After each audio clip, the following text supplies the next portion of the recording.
Bom dia a todos, bom dia, Abner.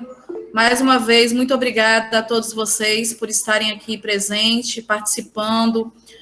Sabemos que das demandas agora nesse fechamento do ano letivo se intensifica ainda mais e todos, né, continuam na mesma motivação, na mesma garra. Alguns, Abner, no último encontro não puderam participar, mas nós disponibilizamos a gravação. Estão, né, alguns já assistiram, outros estão assistindo essa gravação, porque é uma formação, apesar de pequena, que ela é de suma importância para todos nós. Hoje nós teremos o nosso último encontro com o Abner, nessa parte desse primeiro módulo, que foi voltado para os coordenadores e os gestores. A gente já tem a sinalização por parte do Abner de ser dada a continuidade dessa formação em 2021, como já foi colocado até mesmo por ele, uma formação maior, envolvendo, com a carga horária maior, mais encontros, envolvendo também o professor, como no último encontro foi mencionado.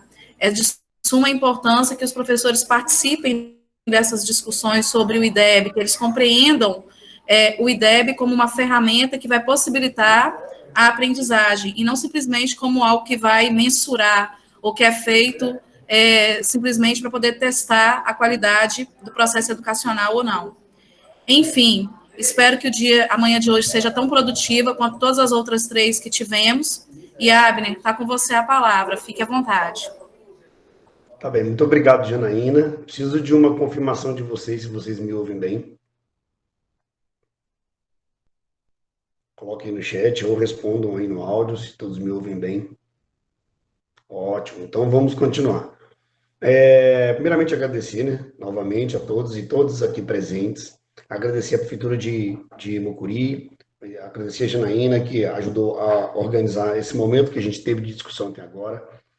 E, Janaína, eu quero endossar a sua fala, dizendo que eu também acredito muito no papel dessa formação. É muito difícil, né, falar do meu lugar, de quem propôs o curso, falar que esse curso é muito importante, né?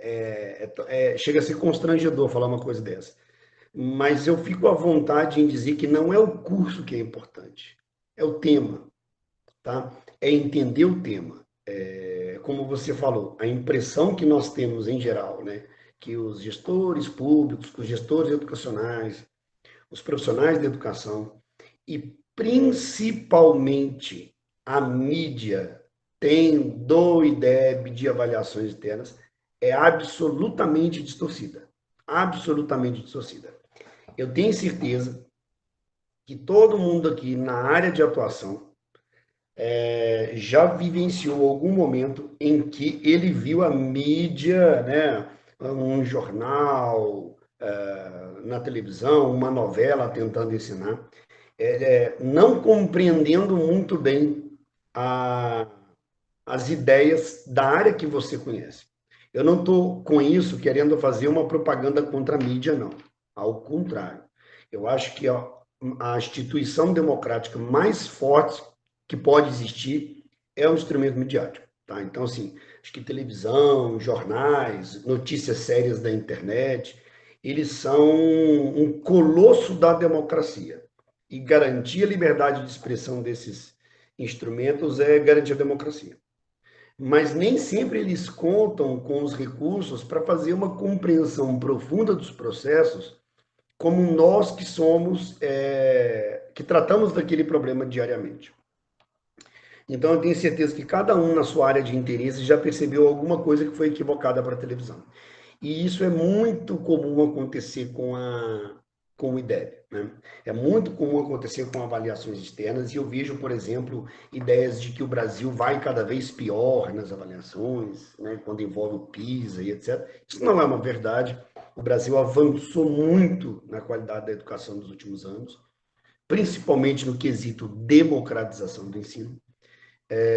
Avançou muito a qualidade da educação nas séries iniciais do ensino fundamental e ainda está crescendo muito lentamente nas séries finais do ensino fundamental e está derrapando no ensino médio. No último ano, parece que nós tivemos indicadores mais favoráveis de ensino médio, que nós precisamos saber se isso vai se consolidar no longo prazo.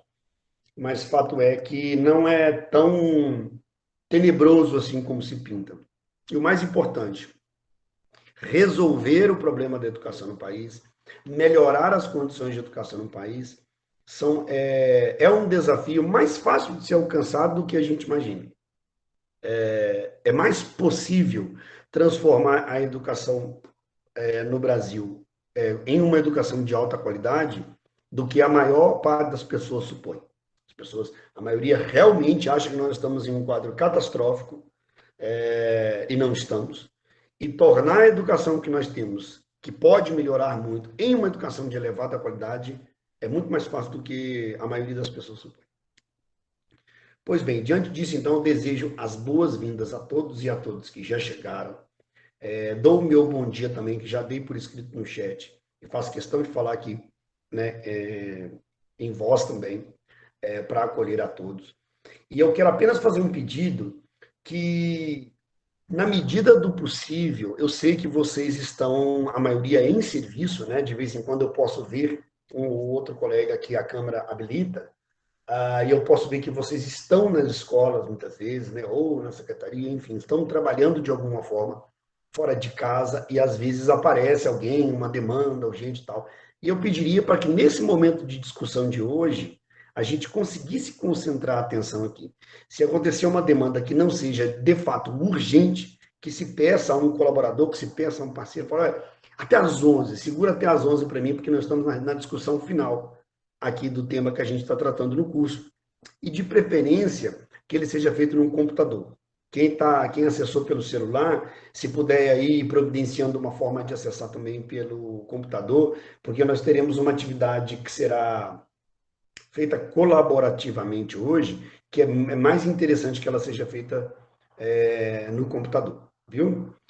Bom, é isso. Então, eu defendo mesmo, né, que a gente continue com esse trabalho para o ano que vem, com um desenho de uma formação criado para professores. Essa formação que nós estamos tendo esse ano, ela é criada para gestores, né, para coordenadores pedagógicos, e para o ano que vem, que é algo que seja pragmático para o docente, né, aquele que vai para a sala de aula, aquele que encara o problema de fato, aquele que resolve o problema da educação em última instância, ou aquele que pode simplesmente permitir que a coisa aconteça naturalmente sem ele transformar a educação. Então,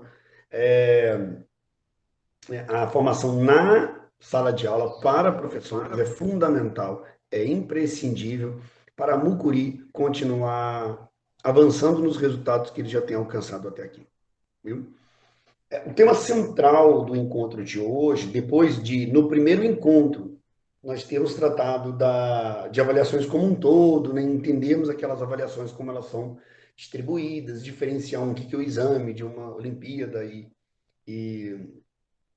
finalmente a avaliação externa, da gente entender por que elas são implementadas, que isso tem a ver com descentralização e responsabilização das diferentes redes de ensino, das escolas, a entender como que isso se encontra num contexto de gerencialismo típico do neoliberalismo e que depois foi reconhecido por todos como algo importante, dado que a avaliação pode ser entendida como um instrumento de diagnóstico da rede, e aí a gente entendeu que depois do diagnóstico da rede pode vir políticas que são de responsabilização mais fraca, como é o caso da Prova Brasil, que gera o IDEB, ou mais forte, como no caso do Estado do Espírito Santo, de São Paulo, do Paraná, que paga bonificação para os professores. O Ceará, por exemplo, também paga. O Ceará, inclusive, tem uma das políticas que o Estado adotou para a rede estadual, é uma parceria de escolas. As 100 melhores escolas na avaliação deles, né, avaliação estadual, chamada SPAES, as 100 melhores escolas, elas recebem uma quantidade de dinheiro relativamente generoso para poder, enfim, a escola usar como quiser. Só que para as melhores escolas utilizar esse dinheiro, elas precisam ajudar as piores escolas. Então, você tem o resultado das piores escolas, elas vão receber uma parceria com as melhores escolas para entender, para aprender o que está acontecendo e como atuar.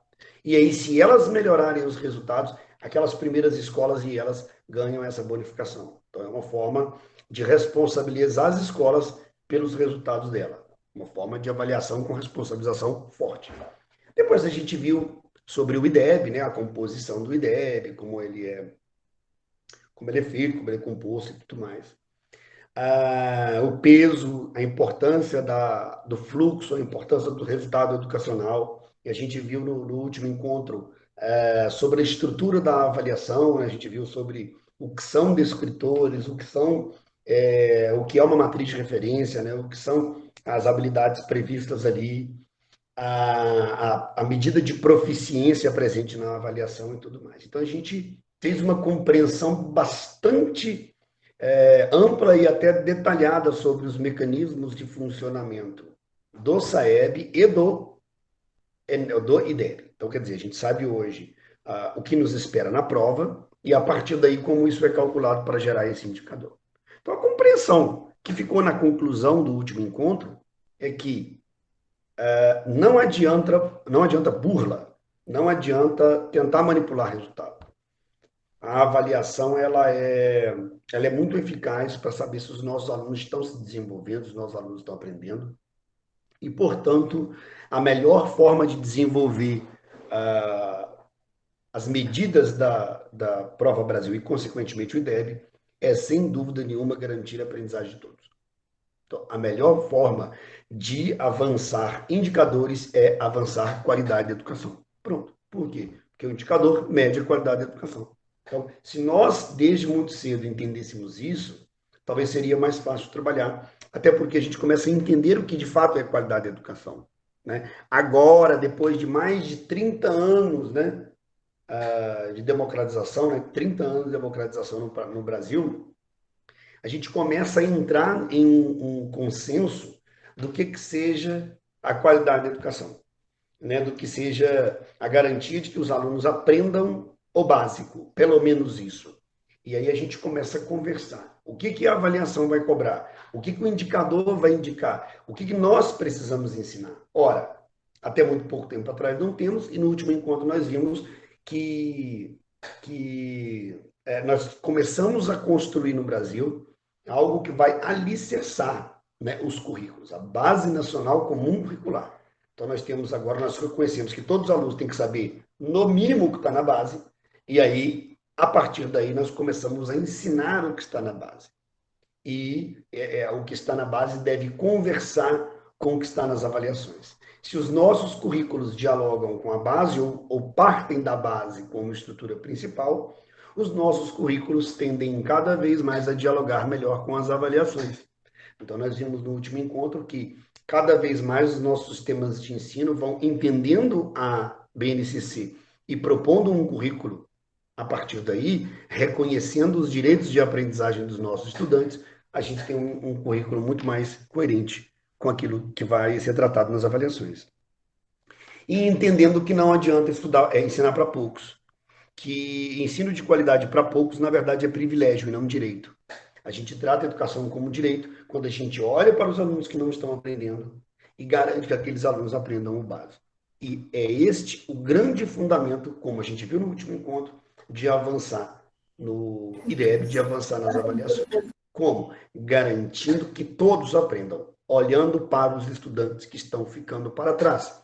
Se nós conseguirmos olhar para os estudantes que estão ficando para trás e garantir para eles educação de qualidade, garantir que eles aprendam o mínimo necessário e a partir daí aprendam mais, a gente vai ter muito mais facilidade de avançar no IDEB e em outros indicadores. Não adianta pegar o grupo que está aprendendo bem e garantir que eles sejam ótimos. Isso avança muito pouco o IDEB. Se eu pego os alunos que estão ficando para trás, não estão aprendendo, e eles aprendem o básico, eu avanço muito o meu IDEB. Então, o melhor caminho para alcançar é garantir equidade e qualidade.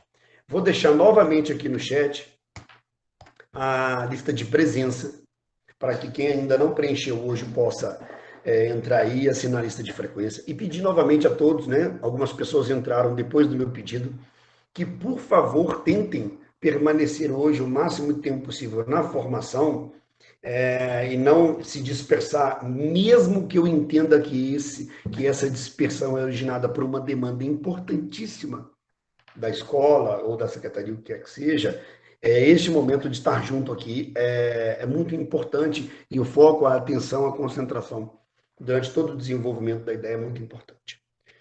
Vou compartilhar a tela aqui para a gente já começar com a compreensão do tema de hoje, que é principalmente a análise dos fatores que são associados ao desempenho.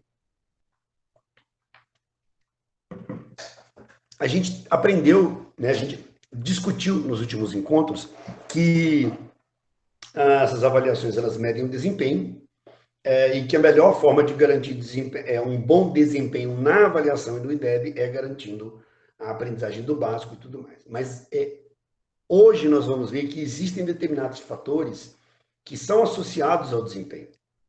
Existem determinados fatores que afetam a qualidade da educação dos alunos e que alguns podem ser controlados.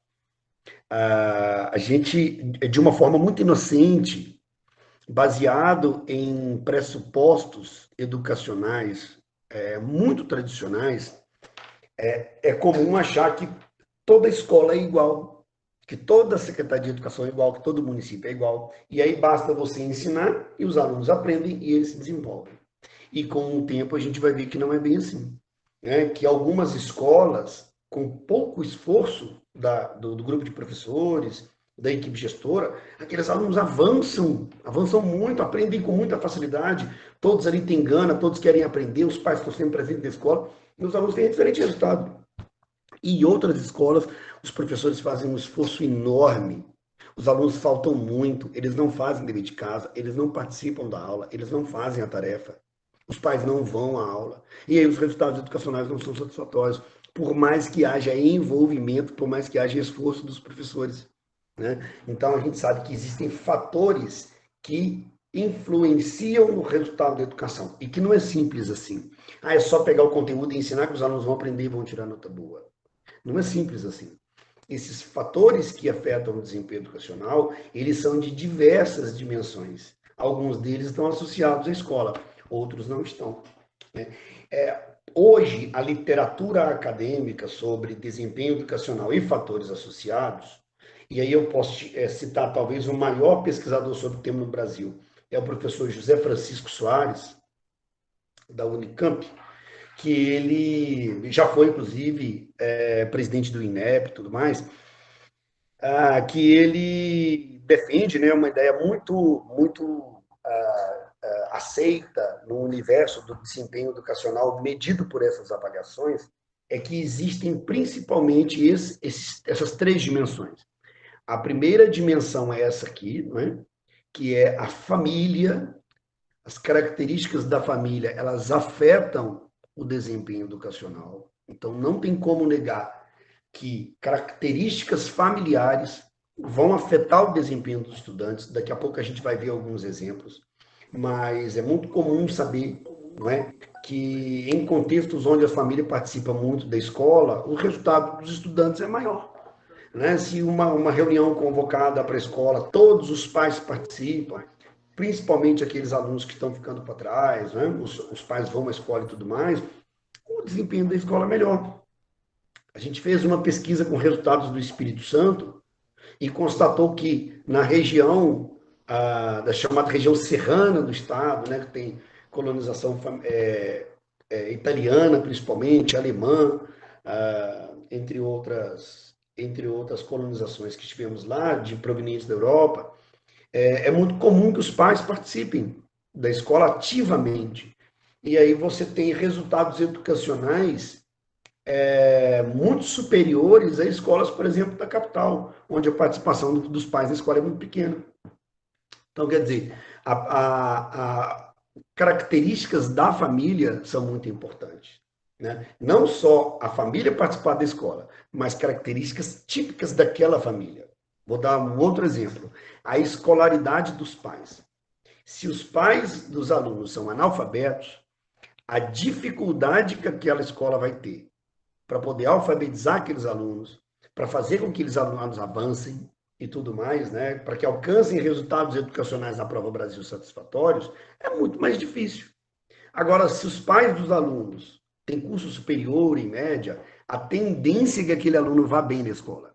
Entre outros motivos, porque os pais dos alunos, né, os que têm escolaridade elevada, valorizam a educação. Sabem como a educação foi importante para eles, sabem como aquilo mudou a vida deles e garantiu, por exemplo, um emprego digno. E ele não quer outro futuro para o filho, ele sequer aceita que o filho tenha outra capacidade. Agora, uma família que os pais não tiveram escolaridade, eles entenderam que é trabalhando que você ganha dinheiro, é trabalhando que você sustenta o lar, e a escola nem fez tanta diferença assim, porque ele consegue sustentar o lar. Ou não dá tempo para estudar, porque ele tem que trabalhar. Assim foi comigo, assim foi com o pai dele, assim como foi com os meus pais e tudo mais. Então perceba que a própria percepção sobre o que é importante, a educação de qualidade que é importante, a valorização da educação já afeta o desempenho do estudante. Porque aquele aluno que não está aprendendo muito e a família já não valoriza muito a educação, não vai insistir tanto no desenvolvimento dele. Agora, se os pais, por exemplo, são professores, dificilmente esses alunos vão ter baixo desempenho acadêmico, né? Isso é um problema. Nelly, mais uma vez, eu não sei se é Nelly ou se é Nelly, né? A pronúncia do nome, me perdoe, mas eu vou pronunciar como Nelly, tá? Trouxe um problema sério aí, que é um problema de recursos, né?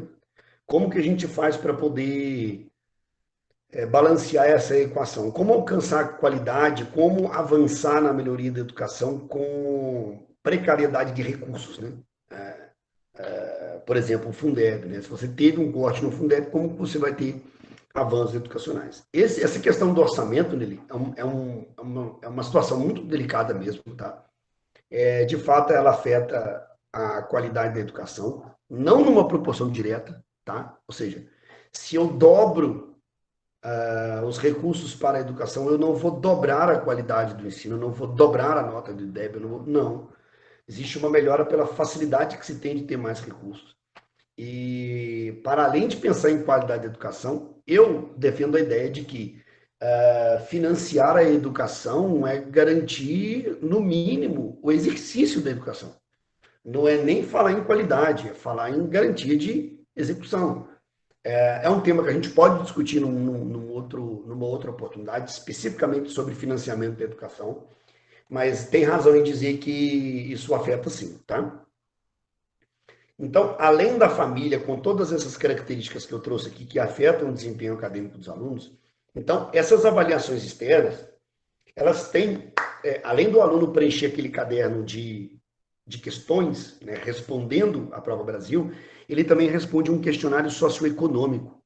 E aí ele diz se mora com os pais, se tem pai e mãe, se a mãe é escolarizada, se a mãe terminou a faculdade, se ela só fez o ensino fundamental, se a mãe é alfabetizada, quantas pessoas moram na mesma casa, entre outros fatores da família. E aí os indicadores mostram que existe uma relação. Quando a família tem determinadas características, o aluno tem um desempenho. Quando a família tem outras características, o desempenho do aluno vai ser outro. Então, vou dar o exemplo da escolaridade dos pais, especificamente da mãe. Quando a mãe tem elevada escolaridade, o desempenho acadêmico do filho nas provas tende a ser muito maior. Quando a mãe tem baixa escolaridade ou é analfabeta, o filho tende a ter um desempenho educacional muito baixo. Isso é tendência. Chegou um tempo nos anos 60 que foi publicado um relatório nos Estados Unidos chamado relatório Coleman, que era tão pessimista que as pessoas chegaram a acreditar que só isso que importa. É só as características da família que importa para o desempenho educacional dos alunos e a escola não pode fazer nada. É claro que com o tempo esse mito foi sendo derrubado e hoje eu vou contribuir aqui para derrubar esse mito, né? E hoje a gente sabe que, apesar da influência dos fatores familiares, nós podemos sim, enquanto instituição, alterar essa tendência e melhorar esses resultados. Mas é preciso entender essa relação. Se nós não entendermos que a família afeta o desempenho educacional do aluno e acharmos que aluno é tudo igual, e acharmos que escola é tudo igual, a gente não vai conseguir dar aos nossos alunos a educação que eles precisam. A educação que um aluno de uma família, por exemplo, com as características que eu falei, de pais desescolarizados, ou até uma criança que não tem pais, cuja família é desestabilizada, que eventualmente existe até influência com tráfico de drogas, com vício em drogas, uma família totalmente desestruturada. Se nós achamos que nós podemos pegar essa criança e ensinar da mesma forma que nós vamos ensinar para uma família que é originada, para o filho de uma família que é toda estruturada, que os pais são participativos, que os pais são escolarizados, que os pais acreditam na qualidade da educação, que visitam a escola com frequência, que uma vez por mês o pai vai na escola perguntar o pedagogo como é que está o filho, para conversar com a professora, para saber se pode fazer alguma coisa em casa. Se você acha que você pode ensinar para essas duas crianças da mesma forma, você está negando a influência que a família tem no desempenho dos estudantes. Ou você está assumindo que aquele aluno que tem uma família desestruturada ou que não teve oportunidade de aprender, por exemplo, no passado, aquele estudante ele não tem jeito porque a família dele é ruim. A família dele é de qualidade ruim. E não é disso que nós estamos falando. E quando você vai relegar esse estudante a um desempenho educacional ruim, você está assumindo que a educação não é direito de todos. A educação seria, nesse caso, direito de quem tem família estruturada. A educação seria direito de quem é de uma família boa. Mas quem é de uma família ruim não vai aprender, eu não vou me esforçar. Então aqui, quando eu convido vocês a refletir a importância do efeito da família, eu não estou dizendo que nós vamos atribuir à família a responsabilidade da aprendizagem do aluno. Porque se a família é desestruturada e os pais não se importam mesmo com a educação, e vai ter contextos em que o pai não se importa com a qualidade da educação, essa criança tem direito de se desenvolver. Essa criança tem direito de aprender. Ela não pode ser culpada, por exemplo, do desprezo que os pais têm pela educação. Ela não pode ser culpada da falta de estrutura que tem a família. Ela tem direito, tanto quanto os outros, de aprender e se desenvolver. E são crianças diferentes e precisam aprender de formas diferentes.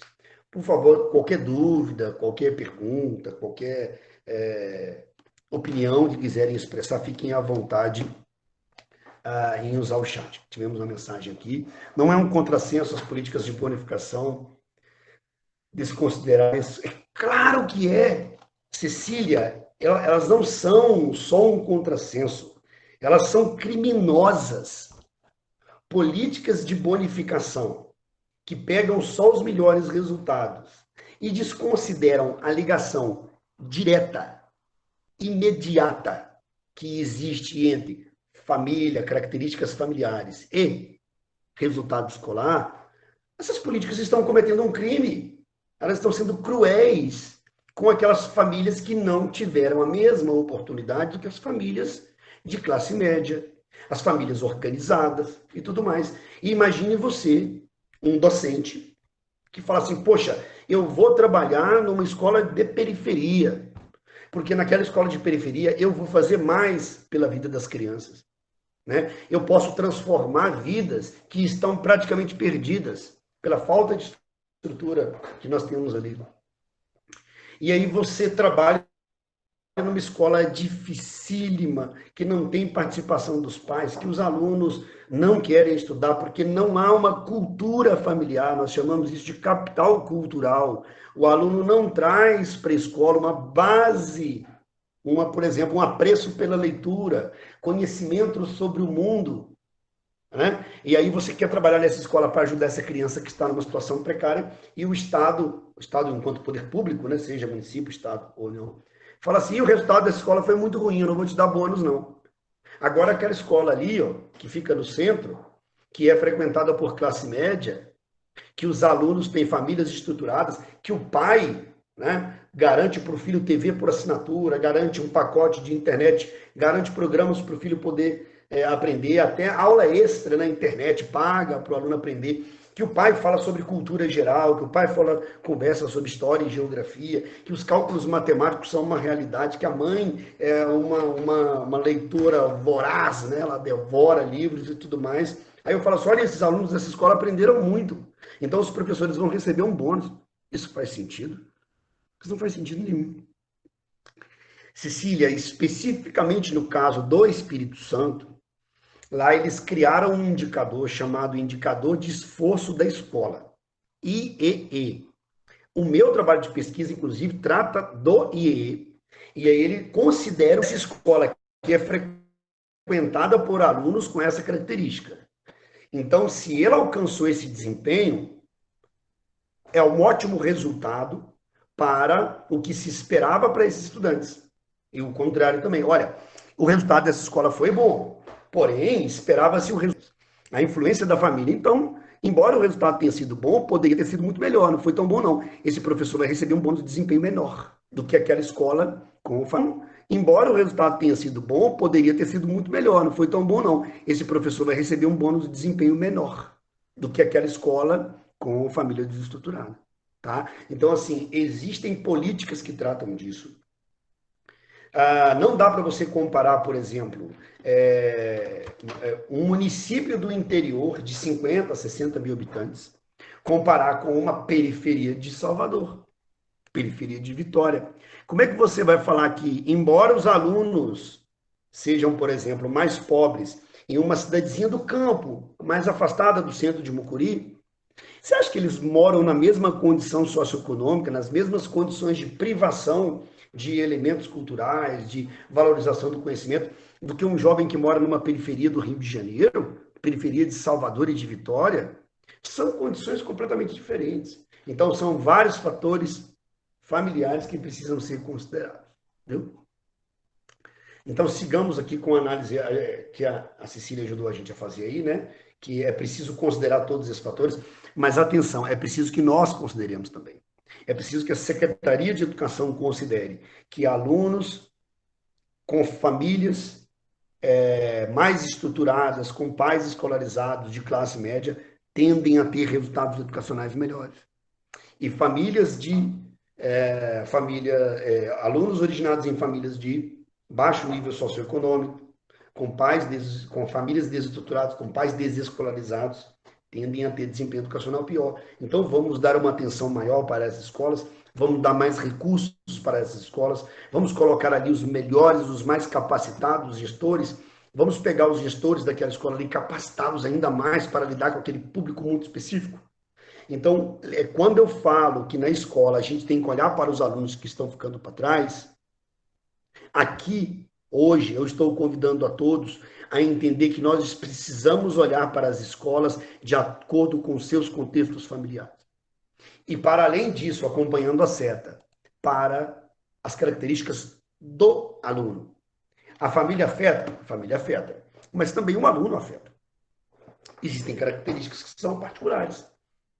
Tem crianças que são de lares desestruturados, de pais analfabetos ou semi-analfabetos, mas aquele garoto adora estudar. Aquele garoto adora ciências. Quando pega a aula de ciências, ele fica perguntando a aula inteira, ele viaja. Ele traz para a professora uma matéria que ele viu numa revista. Ele vem falar com a professora que na sexta-feira passou no Globo Repórter um negócio sobre um animal na Nova Zelândia, etc. Ele adora astronomia. Tem crianças que sabem tudo de astronomia, sabe nome de estrelas, sabe nome de constelações, sabe tudo. Crianças. Existem crianças que são aficionadas por matemática, resolvem aquele sudoku, resolvem testes matemáticos, são excelentes em matemática e são de famílias que não favorecem o contexto, mas é uma característica individual. A gente viu, quando a gente fala que as famílias influenciam, o relatório Coleman estava errado ao dizer que era uma determinação. As características da família não determinam o sucesso do aluno, elas influenciam o sucesso do aluno. Mas há pessoas que, na sua individualidade, superam isso. Da mesma forma, tem aquele pai e mãe com nível superior, preocupado com a educação do filho, não sai da escola, é focado em educação, insiste com o filho para estudar, para aprender, para se desenvolver, mas o menino não quer, ele não gosta. Ele detesta estudar, ele não suporta professor, ele faz só o básico para passar de ano e olhe lá, ele odeia aquilo ali. Ou então tem uma dificuldade enorme de aprender. Ele quer porque quer aprender, ele participa das aulas, ele quer tudo, mas as coisas não entram na cabeça dela. Ele tem uma dificuldade de aprender. Então, nós sabemos que existe a família e nós sabemos que existe o indivíduo. Então, tudo isso vai influenciar no resultado educacional. Esses dois fatores associados, a gente chama de fatores extraescolares, porque não são controlados pela escola. Eles influenciam o resultado da avaliação, mas a família já está posta. É aquela família. Eu posso até fazer dentro da escola o que muita gente está chamando por aí, que é a escola de pais, escola de família, que é convidar a família para capacitações, para também aprender, quem sabe não se matricular num curso de EJA, quem sabe não entender ali como funciona a escola, aprender sobre finanças, né? Outras coisas que pode aprender na escola. Pode ajudar sim a família. Você pode dar reforço para aquele estudante também. Então, você pode afetar os fatores externos, mas eles não são totalmente controlados pela escola. Eles vêm de fora. É o aluno e a família. Agora, o outro fator é o chamado fator intraescolar. A gente vai falar dele agora. Deixa eu só ver o que digitaram aqui. Muito importante mesmo, Cecília. Exato, Norma. Mas isso tem que estar na cabeça de todos os professores. Isso tem que estar na cabeça de todos os gestores, de todos os pedagogos, né, coordenadores pedagógicos, e tem que estar na cabeça da SEMI. E aqui eu convido a todos a uma reflexão. Eu não sei se vocês já tiveram uma experiência assim antes. Como eu falei, nós cometemos erros como professores, como coordenadores pedagógicos. Nós cometemos erros sempre e é preciso refletir sobre os nossos erros para poder melhorar e aperfeiçoar. Mas há redes de ensino que exigem que todas as escolas mantenham o mesmo ritmo de avanço no currículo. E aí eu falo assim, olha, aquele sexto ano lá daquela escola do interior tem que estar ensinando tal agora, porque o currículo diz isso. Aí quando eu vou naquela escola central com outra família, com outros alunos, com alunos estimulados, com outra característica, tem que estar ensinando a mesma coisa. Tem que estar ensinando a mesma coisa. Se os alunos da primeira escola não aprenderam o suficiente, é mesmo a melhor estratégia avançar? Ou é a melhor estratégia garantir que eles aprendam o básico? Talvez a gente avance no conteúdo e garanta um reforço para os que não aprenderam. Mais tempo na escola, né? Garanta outras estratégias. Agora, é preciso pensar que é preciso, às vezes, mudar o rumo da aula. Como a Norma falou, eu planejei uma coisa, mas vendo como são as características dos alunos, vendo como eles estão avançando, eu preciso mudar o rumo. Mas, Norma, eu vou mudar o rumo para quê? Eu vou mudar o rumo para garantir o básico, para garantir que todos aprendam. E se todos não estiverem aprendendo, é preciso mudar o rumo, né? O planejamento serve para isso, para eu verificar que o que foi planejado não está dando tão certo e replanejar, não é assim? Então, fazer uma modificação nos rumos, inclusive da aula, mas também, não só da aula, mas também da gestão educacional como um todo, certo? E aí a gente vem para o outro fator, que aí sim é o que a gente chama de fator escolar, ou fator intraescolar. Os anteriores são externos à escola, mas há fatores que têm a ver com a escola. E eles são decisivos para a qualidade da educação. São decisivos para o resultado educacional. Por exemplo, clima escolar. Os professores daquela escola acreditam na gestão, confiam na gestão, têm uma relação entre os servidores próxima, afetiva, acolhedora, ou a relação é de hostilidade? Os servidores que trabalham na escola não se gostam, ninguém gosta da diretora. Ela é autoritária, ele é autoritário, o diretor é patrimonialista, ele trata a escola como se fosse dele. Escolas, a gestão e a relação entre os servidores afeta o desempenho do estudante. Como que o estudante se relaciona com os professores? Ele confia no professor? Ele tem no professor alguém que ele pode perguntar, tirar dúvida e tudo mais? Ou ele tem medo de perguntar? Ou ele acredita que o professor pode oferecer mais uma ameaça do que uma ajuda? Então, os alunos acham que o professor sabe e sabe ensinar? Tudo isso afeta a qualidade da educação. Naquele formulário que eu falei que os alunos respondem na Prova Brasil, além das características familiares, eles respondem quantas vezes por semana tem dever de casa, se o professor corrige dever de casa, se o professor falta à escola, ou se ele é frequente, se o aluno falta à escola, ou se é frequente. E aí o cruzamento desses dados mostra que onde há mais dever de casa, há mais aprendizado. Quando o professor corrige o dever de casa, há mais aprendizado. Quando o professor falta muito, há menos aprendizado. E olha que interessante. O professor diz assim: eu passo dever de casa com frequência. O aluno fala: o professor não passa dever de casa com frequência. A tendência é que a resposta do aluno seja bastante coerente. Se muitos alunos disseram que o professor não passa dever de casa e o professor disse que passa, o resultado acadêmico dos alunos tende a ser pequeno. Como eles disseram, não tem dever de casa. E é possível medir qual dos dois está sendo mais coerente com a realidade. Entre outros fatores que são avaliados ali, tem a ver com a pensar um currículo, né? A escola pensa um currículo, o pedagogo, o coordenador pedagógico tem noção do que o professor está ensinando? Está participando com os professores no seu planejamento? O professor planeja as aulas? Tudo isso afeta o desempenho. Então, são fatores que são medidos nessas avaliações internas. E perceba que esses são fatores da escola. Até infraestrutura é possível medir. Né? Existe banheiro, existe bebedouro, tudo isso está ligado de alguma forma a desempenho acadêmico. Isso mexe com aquilo que a colega falou agora há pouco, quando ele falou sobre Fundeb. Como é que nós vamos garantir qualidade se nós não temos nem Fundeb? Se nós não temos nem recurso básico para poder fazer o sistema funcionar? Salário de professores, né? O salário de professor afeta o desempenho acadêmico do estudante, menos do que se imagina, mas afeta. Então, há fatores que são fora da escola e há fatores que são da escola. Salário de professor não é bem da escola, né? É da rede. Mas escola a gente entende aqui como um sistema educacional, né? E fatores fora da escola é da família e do aluno que a escola não pode controlar. Então, todos esses fatores aqui vão se encadeando, a família, o estudante, a escola, vão se encadeando e vão levando aí ao sucesso educacional. Né? Então, o sucesso educacional, ele é fruto de uma série de fatores, extraescolares e escolares. Agora eu pergunto para vocês, a gente pode afetar esse fator aqui? Muito pouco.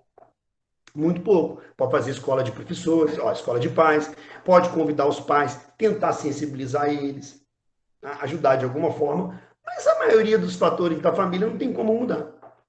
Tem como você mudar as características individuais do estudante? Se ele aprende mais rápido ou mais devagar? Se ele gosta ou não de matemática? Tem como mudar uma característica do aluno. Agora, há características que você consegue mudar, que você consegue controlar, que são as características escolares. A política pública de Secretaria de Educação é uma política educacional da escola, né, de como ensinar melhor. E aí a gente viu, entre outras práticas, aí, justamente aquilo. Um fator, por exemplo, que a escola tem que afeta pesadamente o resultado educacional, a gente está vendo em todos os encontros, que é olhar para os alunos que estão ficando para trás. Se eu pego os alunos que estão ficando para trás, dou extrema atenção para eles, é um fator escolar, e isso afeta o desempenho dos estudantes. Seguindo aqui, eu listei alguns exemplos, deixa eu ver se eu consigo. Aqui, eu acho que é aqui. Eu consegui aqui listar alguns dessas partes que eu trago, isso não é autoria minha não, tá? Esses 2 slides estão em um estudo realizado nos resultados do SARESP. Olha só, percebam vocês que eu já não estou falando de SAEB, mas os mesmos elementos foram identificados. A mesma correlação foi identificada no SARESP, que é o Sistema de Avaliação da Rede Estadual de São Paulo. Se eu pegar o PAEBS no Espírito Santo, é a mesma relação. Se eu pegar o SPAES em Ceará, o SAERJ no Rio de Janeiro, né, enfim, qualquer sistema de avaliação que eu analisar, vai haver essas características também. Então, nós temos a composição, não é, desses indicadores. pela prova de língua portuguesa e matemática, ou seja, que vai gerar uma proficiência de língua portuguesa e matemática, que vai gerar a avaliação do efeito de cada fator. O censo escolar, ele produz aí, né, características dos estudantes e da família, as respostas do questionário, que vai gerar um conjunto de indicadores e fatores associados ao estudante e à escola, que vai gerar essa avaliação. Então, quer dizer, esses fatores, eles não são só de prova, eles são de prova porque são influenciados por outros aspectos também.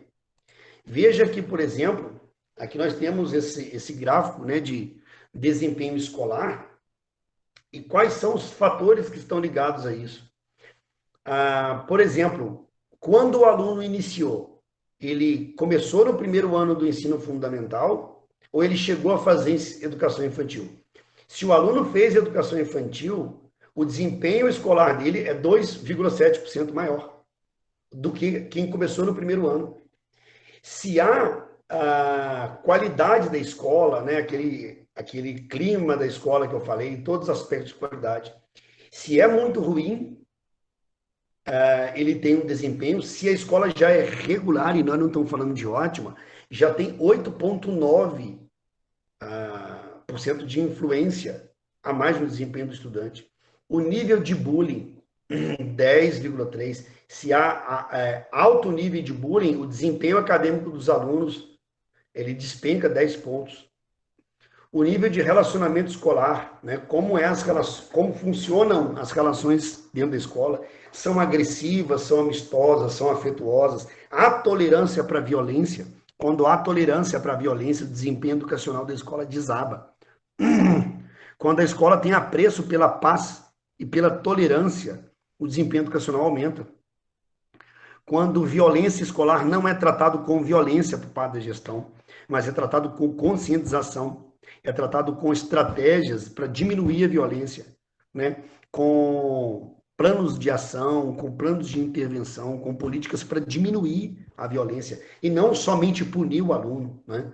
Então, quando há um trabalho pedagógico para combater a violência, o desempenho educacional melhora. Perceba que nós não estamos falando de ensinar mais português ou matemática, nós estamos falando de convivência. Quando a escola é menos violenta, os alunos aprendem mais. Quando os servidores também se tratam com mais receptividade, o desempenho também aumenta. Aí o fator estudante, olha aqui um fator externo, ó, o nível de empenho do estudante. Você pode sensibilizá-lo, você pode convencê-lo, você pode ter políticas aí para sensibilizar o aluno, mas o fator do aluno afeta demais o resultado, né? Os pais incentivam o aluno a ir à escola, afeta o desempenho. Os pais participam da escola, ó, de muito baixo para moderado já aumenta bastante. Ó, quando vem de regular para superior, já aumenta também, né, o desempenho. O bullying já foi mais alto, já aumenta, né? Se aumentou 10%, é 1,5%, 1,6% de influência, né? Então, relacionamento, estudante de desempenho alto, né? Se tem 10% de desempenho alto, olha o quanto isso influencia nos resultados educacionais. Ó, 10% a mais de alunos de alto desempenho influencia 1,4% no desempenho dos alunos, influencia quase nada. Por isso que eu te falo que o mais importante é pegar os alunos que estão ficando para trás e colocar eles no nível moderado, pelo menos. Isso vai influenciar muito mais do que mais alunos no nível alto, né? Pais com elevada participação, percentual de alunos reprovados. Quanto maior o percentual de alunos reprovados, menor o desempenho educacional. Então, diminuiu o número de alunos reprovados também, né? O nível socioeconômico do estudante, quer dizer, quanto maior o nível socioeconômico do estudante, melhores são os resultados educacionais, né? Há uma correlação direta. Famílias com melhor renda, com mais capital cultural, com capacidade de consumo, mas também com escolaridade, afetam positivamente o resultado, né? A localização é urbana ou rural, né? As escolas rurais têm um desempenho educacional melhor, principalmente por causa da característica daquela escola, né? É pequena, o professor é ligado ao aluno, os pais estão ali dentro da escola praticamente. A reprovação, né? Se não há reprovação, ou se reprovou uma vez, o desempenho já cai 20 pontos. Se o aluno reprovou uma vez, o desempenho acadêmico dele já cai. Então, quer dizer, pegar aqueles alunos e evitar a sua reprovação, como nós vimos nos encontros anteriores, como que se evita a reprovação, não é na caneta, não é passando corretivo e melhorando a nota, é percebendo que aquele aluno em março vai ter problema e fazer o máximo para que ele não repita. Alguma reprovação pode existir, mas reprovação em massa, além de afetar o IDEB como indicador, afeta o desempenho da Prova Brasil. É uma ilusão achar que a gente vai reprovar o aluno e só os bons que vão tirar nota boa no IDEB. No dia que esse aluno que reprovou, no dia que ele fizer a Prova Brasil, ele vai mal, porque quem reprova tem desempenho acadêmico pior. Olha, nós sabemos disso. Qual o percentual de alunos com mais de uma reprovação nós temos que são de alto desempenho? Qual o percentual de alunos com mais de uma reprovação que nós temos que são de baixo desempenho? Então, influencia pesadamente. A gente já falou de nível socioeconômico e o sexo, né? O sexo masculino para o feminino. As meninas têm, em média, um desempenho acadêmico maior, superior ao dos garotos, né? Então, o sexo também influencia, veja você. Mas se a escola tiver muitas meninas, ela vai ter desempenho acadêmico maior. Mas não é assim que a gente faz. Não é assim que a gente melhora a qualidade da educação, garantindo mais meninas e menos meninos. Isso é um fator externo à escola. A gente tem que pegar os meninos que tem, né, todos que estão na escola, e garantir a aprendizagem para eles. Então, perceba que aqui nós temos fatores que são dos estudantes, fatores que são da escola, né? Então, todo o restante aqui, ó, são características da escola. É muito mais coisa que nós podemos participar. Aqui tem uma característica da família, tá vendo? Pais e tudo mais. Mas há fatores que são de todas as ordens, né? Seguindo aqui, pessoal, a gente tem essa projeção aqui, né? Isso aqui é uma relação que existe entre o nível socioeconômico do estudante e o SAEB. Então, quando eu tenho um nível socioeducacional mais elevado, socioeconômico, perdão, mais elevado, o resultado acadêmico do aluno tende a ser maior. E quando ele é menor, o nível socioeconômico é menor, o desempenho acadêmico também é menor. Veja que aqui no caso do nível socioeconômico muito baixo, que é o -2, e o baixo, que é 1, não tem nenhuma escola aqui com desempenho acadêmico elevado. Elas ficam entre o médio e o baixo. Já ao contrário, quando o nível socioeconômico é muito elevado, nós não temos nenhuma escola com desempenho acadêmico aqui muito baixo. Todas estão de médio para cima. Então, essa correlação é direta, né? Nós temos aqui, ó, uma correlação, essa reta mostra que a correlação que existe entre o nível socioeconômico e o desempenho da escola é direta. E aqui o neutro, o médio, é também desempenho acadêmico médio, né? Isso pode ser analisado de outras formas também, como esse estudo aqui. Esse estudo é do professor Chico Soares, como o anterior que eu mostrei. Tá? Além do nível socioeconômico, que aqui embaixo está descrito por essa reta, aqui também nós temos cor e raça. Isso aqui pode ser um reflexo do racismo que nós temos nas escolas, na sociedade. A gente insiste muitas vezes em achar que o racismo não influencia tanto assim, mas há inúmeros indicadores que nós podemos levantar, como, por exemplo, o percentual de negros que terminam o ensino médio é muito pequeno. Você tem mais ou menos a mesma taxa de matrícula no ensino fundamental, mas a conclusão do ensino médio, as salas de ensino médio tendem a ter muito mais brancos do que negros. Isso porque os negros vão sofrendo no decorrer da sua vida situações de racismo os mais diversos, desde ter que trabalhar para sustentar a família, ou a própria expectativa que se faz sobre o desempenho acadêmico daquele estudante. Mesmo o professor, imagine o professor alfabetizador, que tem 2 crianças com dificuldade de aprendizagem, a tendência, no geral, nem sempre vai ser no local, tá? Eventualmente, a minha escola não tem isso, né? Por uma graça, a minha escola não tem, os professores da minha escola não têm. Mas o professor gera mais expectativa, na regra geral, mais expectativa para os alunos de cor branca do que os pardos e pretos. Quer ver um dado interessante que as pesquisas mostraram?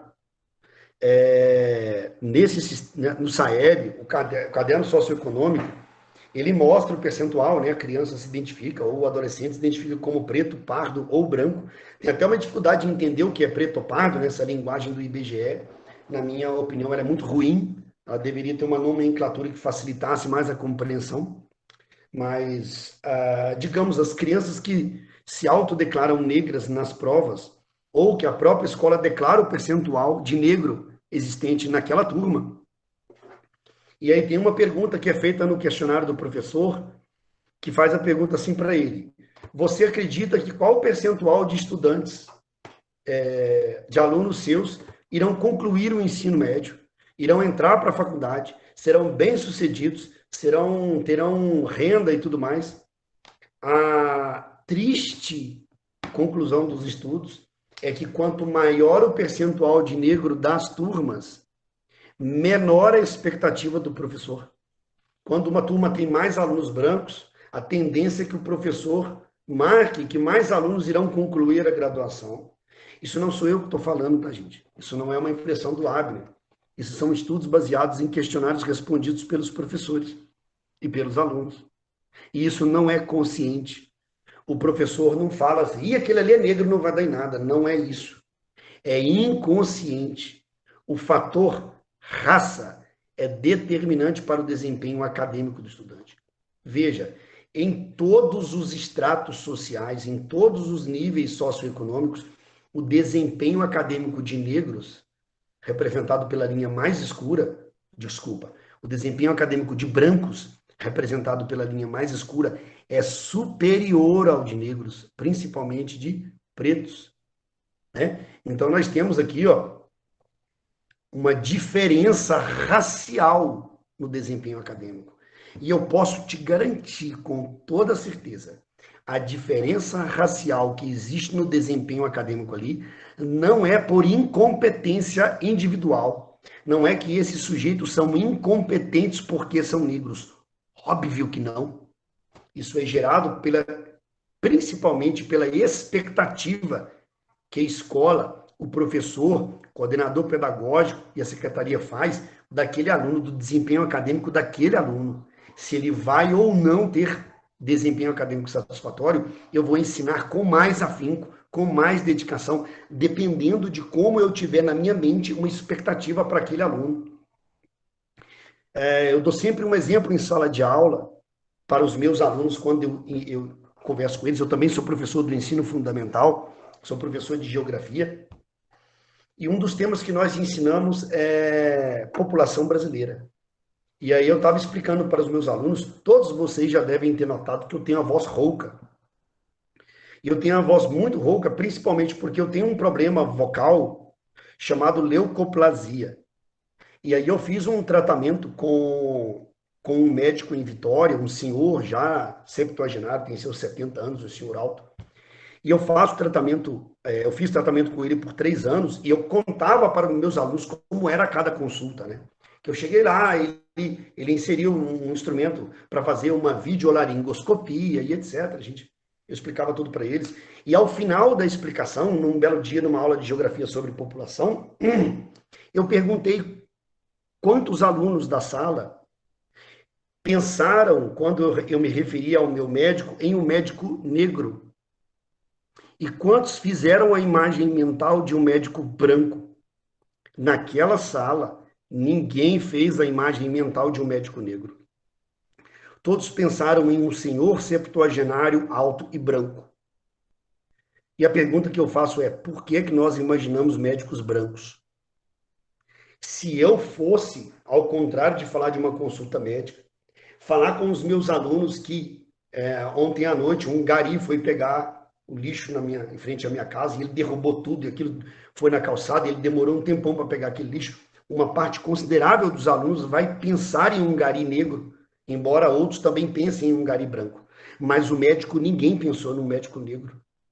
Quando nós buscamos fotos na internet, formatura de médicos, quando nós buscamos fotos na internet de um evento onde estão presentes todos os garis de um dado município, a tendência é que haja mais garis negros do que brancos e mais médicos brancos do que negros.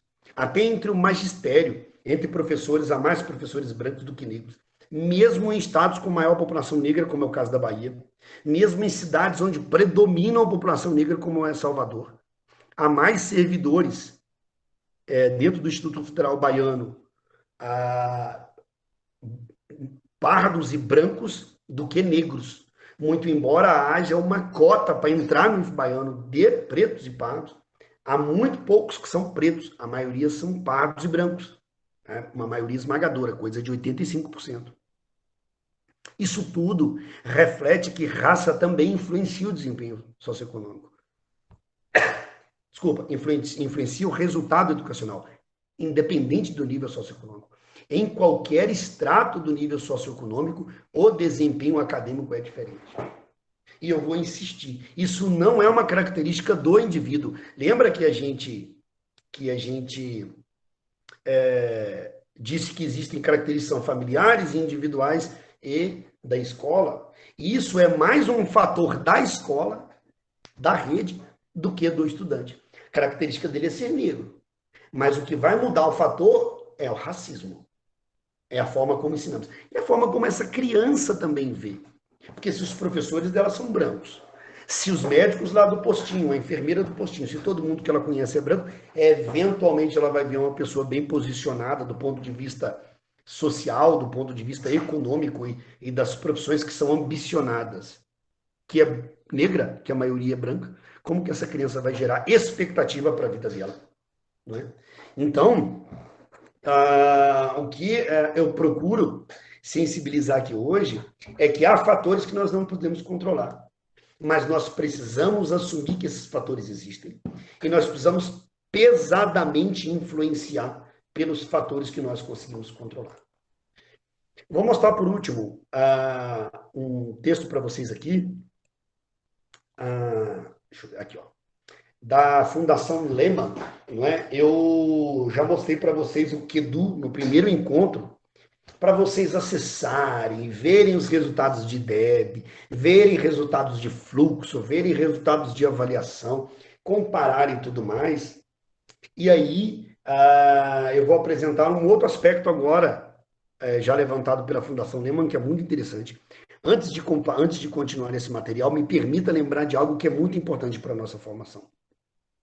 Um dos maiores erros que a mídia e que as redes de ensino podem cometer é comparar uma escola com a outra.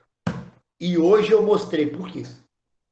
Quando eu pego o IDEB e faço o maior IDEB do município de Mucuri é tal escola, há o maior desempenho na prova Brasil no município de Mucuri é tal escola.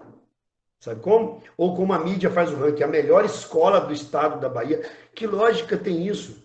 Se são características socioeconômicas muito diferentes uma da outra. Que lógica tem fazer essa comparação? Hoje, com base de tudo isso que nós vimos, quando você pegar uma matéria de um jornal, ou uma escola, ou uma rede divulgando o melhor IDEB, a Mucuri tem o melhor IDEB do estado, mas Mucuri tem uma situação socioeconômica diferente. Se eu falo para vocês, Mucuri tinha um IDEB e tal, e agora é melhor, tinha um desempenho acadêmico ruim, agora é melhor, nós estamos falando de melhoria. Mas falar que IDEB é melhor do que Teixeira, IDEB de Mucuri é melhor do que o de Teixeira, o que significa isso? Mucuri tem suas características, Teixeira tem suas características. Né? Então, o próprio IDEB, é por isso que o MEC não faz ranking. E não pode fazer. E se começar a fazer, está errado. Porque IDEB não pode ser ranqueado, porque ele não corrige as características que a escola não pode controlar, certo? Um exemplo que eu dou para vocês são as escolas técnicas profissionais. Vou dar um exemplo do IF Baiano Campos Teixeira de Freitas. Ele tem o melhor desempenho das escolas de nível médio dentro de Teixeira de Freitas. Tem como comparar uma escola estadual que pega todos os alunos, que o aluno não quer estar ali dentro, que ele odeia a escola, é obrigado a estudar, que a mãe obriga a estudar, ou por outros motivos ele está estudando, que os alunos não podem ser manejados dali, né? que a escola não tem controle sobre nada, uma escola enorme. Tem como eu comparar com Teixeira de Freitas?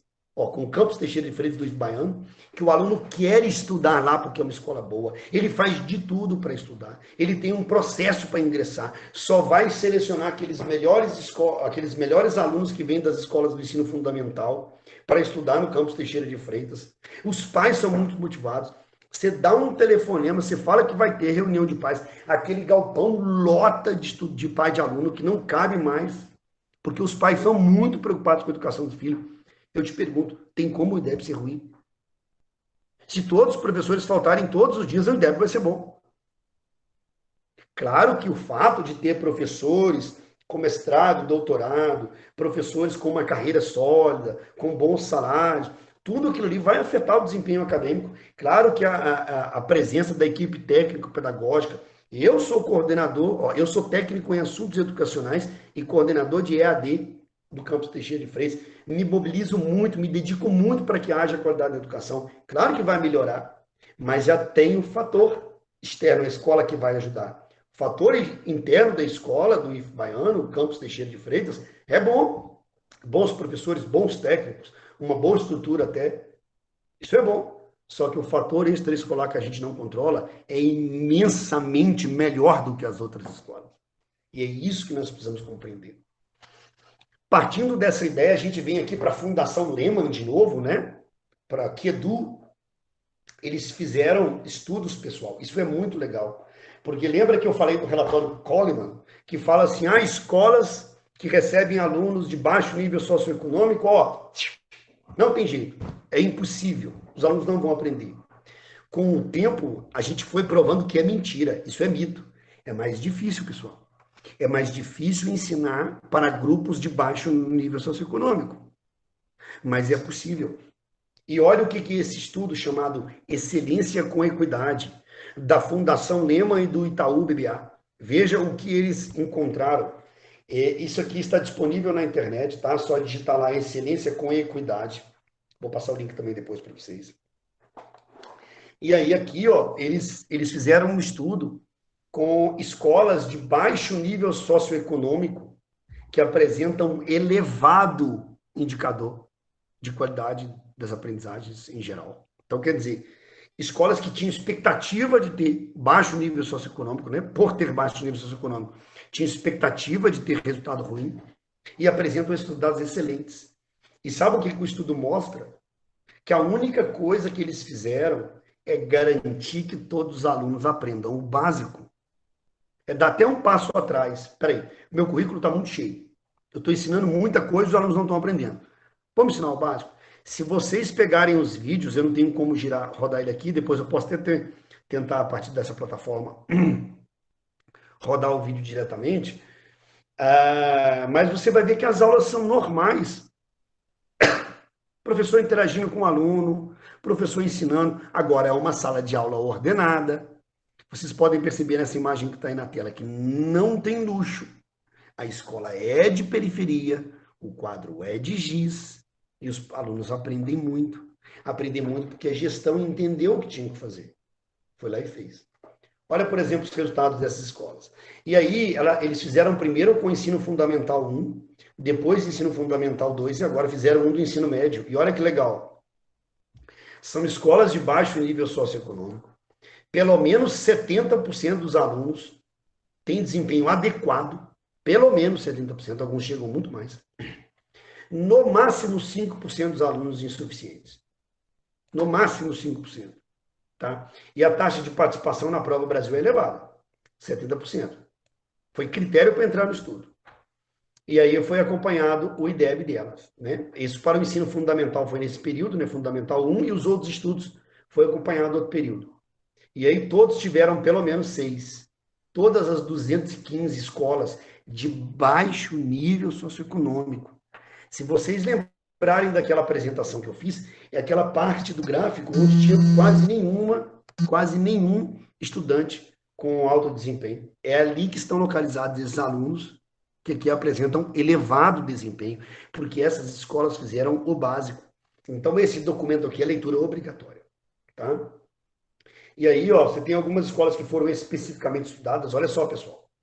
22% era o resultado deles, né, em 2007. de proficiência em língua portuguesa. Só 22% dos alunos sabiam o que deveriam saber. Em 2 anos pulou para 88. Em 2 anos pulou para 93. Ah, tá roubando. Isso aí não pode, isso aí não vale porque tá roubando. Isso aí com certeza tem um trem errado aí. Não é possível. Sabe como que você aumenta de 22% para 88%? Alfabetizando. Você não precisa ensinar os alunos a ser uma coisa extraordinária. Meu Deus, mas esses alunos estão lendo como um professor. Não. Eles precisam ser alfabetizados. Essa escola pegou todos os alunos que não estavam alfabetizados e alfabetizaram esses alunos. Só isso. Foi para 88% a taxa de proficiência. E depois para 93%. De matemática foi para 19%. Sabe o que eles aprenderam? As 4 operações. Aí foi para 82%. Para 92%. Quando eu digo para vocês que essas escolas, que o importante a fazer é garantir que os alunos aprendam o básico, é que é com o básico que você avança muito. Quer ver o que é avançar muito? Esses indicadores aqui também são confirmados, no caso do 9º ano do ensino fundamental, eles são confirmados pelo PISA. Então, não é só para a Prova Brasil, tá? Então, o IDEB era 4,7, saltou de 7,5 em 2 anos, em uma versão, né? Uma edição, melhor dizendo, da Prova Brasil, o IDEB foi de 7,5 e no outro foi para 8.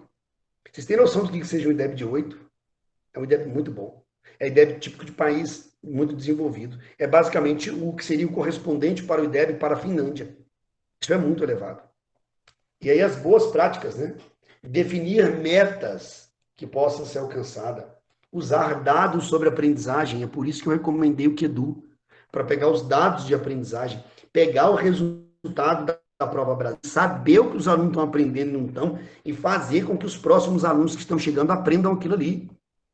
Tá? Acompanhar de perto também o pedagogo, o coordenador pedagógico, saber quais são os alunos que não estão avançando, estar presente toda semana, acompanhar, saber o que está acontecendo com eles, trazer a família também para dentro da escola, mas conversar com o aluno, garantir reforço, garantir formas de aprender, e não adianta colocar no reforço um professor pior do que o professor regular do aluno.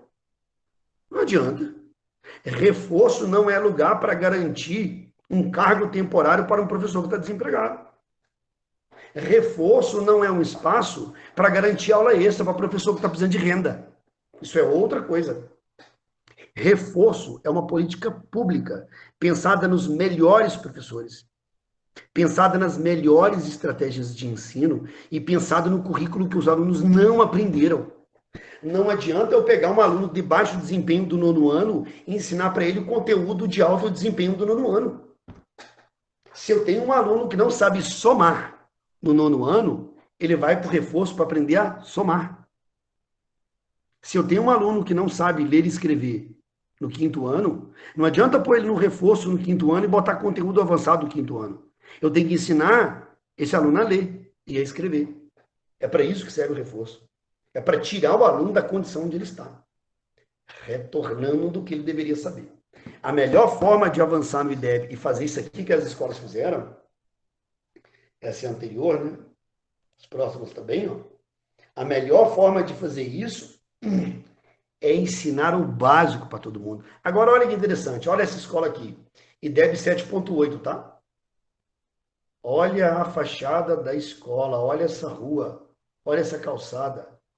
É terra batida. Olha o IDEB disso. 7.8. Olha o percentual de crianças que sabem matemática. 95%. Era 3. Agora é 95%. Uma escola cuja frente dela é de chão batido. Agora é isso aqui que eles fizeram. Né? E fazer da escola um lugar agradável. Um clima educacional agradável. Né? E aí você tem uma série de referências interessantes aqui. Há vídeos, há, enfim, descrições. Isso aqui, na verdade, gerou um estudo em PDF que você pode baixar aqui, ó. E aí é um estudo de 100 e tantas páginas, muito detalhado sobre os resultados da escola.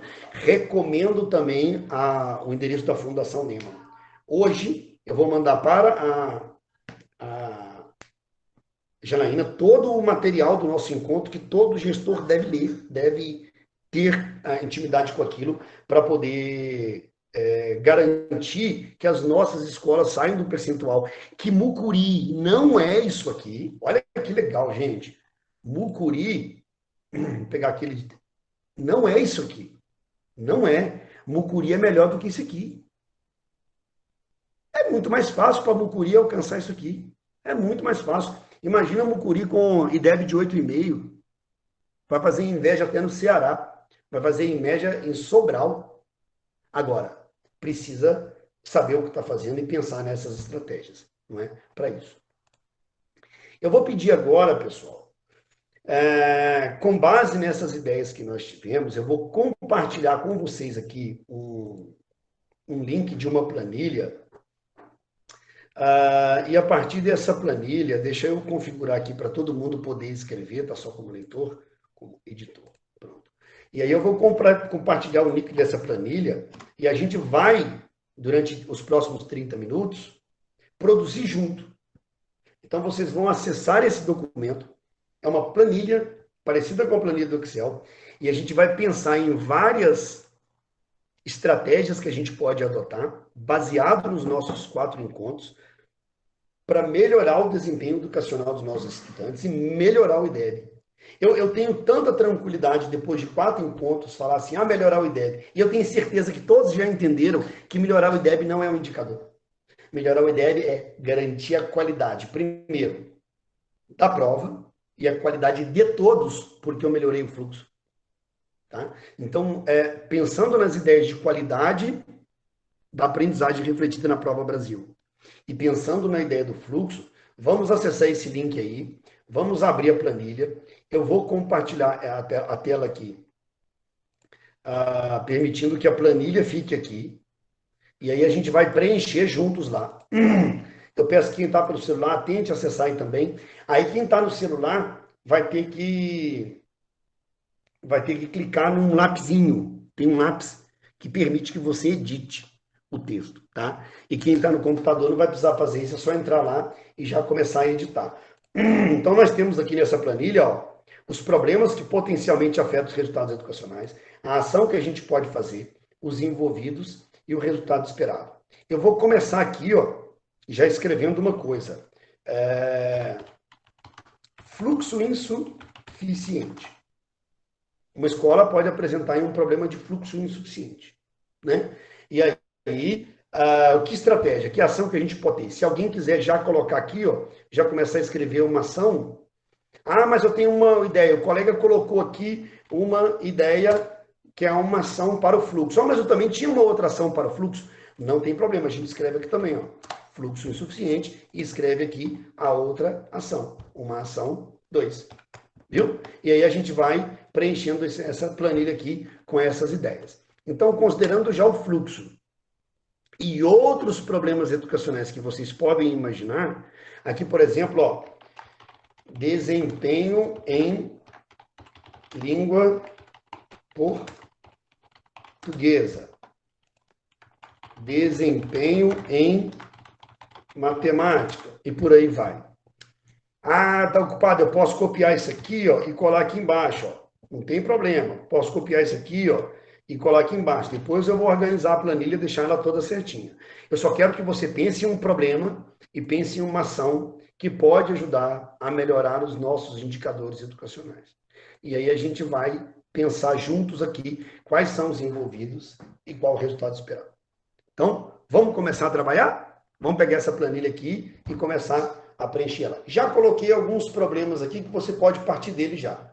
Se o colega começar a escrever aqui, pega, copia ali embaixo e escreve ali, ó. Já teve uma pessoa que colocou aqui, ó, planejamento estratégico, otimizar o PPP. Pronto, já é uma coisa que a gente vai discutir daqui a pouco. Então vamos pegar e vamos preencher essa planilha, todo mundo junto.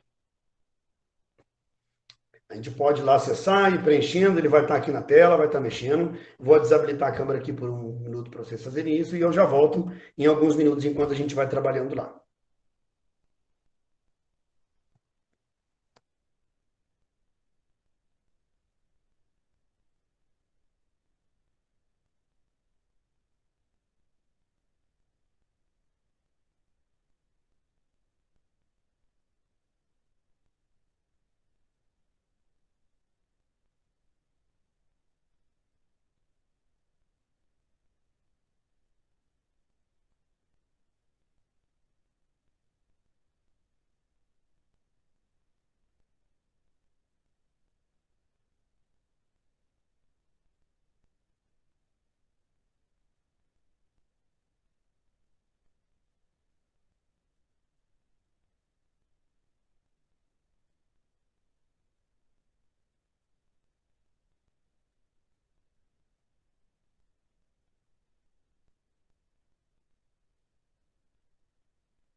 Quem ainda não acessou, pessoal, eu coloquei o link de uma planilha para vocês entrarem, a gente produzir de forma colaborativa um esboço do que pode ser nosso primeiro plano de ação, que depois vocês vão levar para as suas redes e pensar nesses problemas e pensar em possíveis ações, com base no que a gente está discutindo aqui, para melhorar esses problemas que vocês identificaram.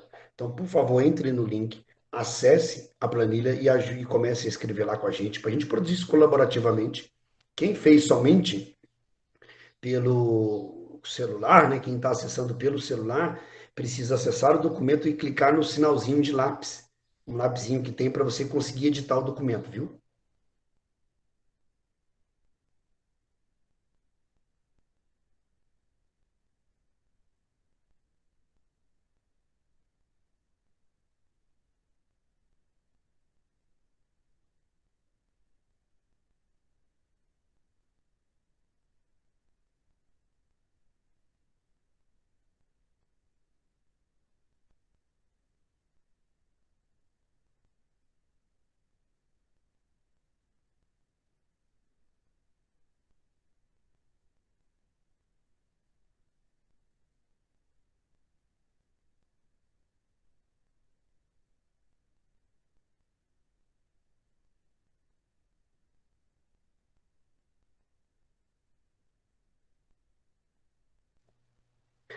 Vocês vão perceber que lá em cima, na planilha, existe um monte de sinaizinhos, né, de bichinhos e outras figurinhas que são os usuários.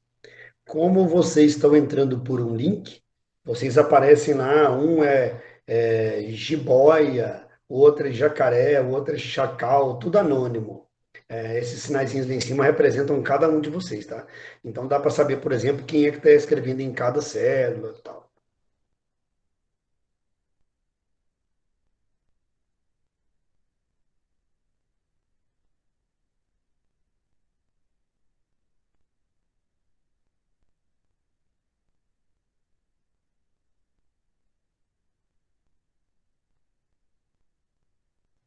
Eu vou pintar de amarelo as propostas que estão de... Ó, agora só tem uma, alguém já preencheu ali, ó. Que estão ainda sem ações, né? Tem alguém preenchendo de plano de matemática, ótimo. Já tem alguém mexendo com a distorção em idade série, ótimo. Tem um de fluxo insuficiente ali, que vai precisar de uma ação que ainda não tem, né?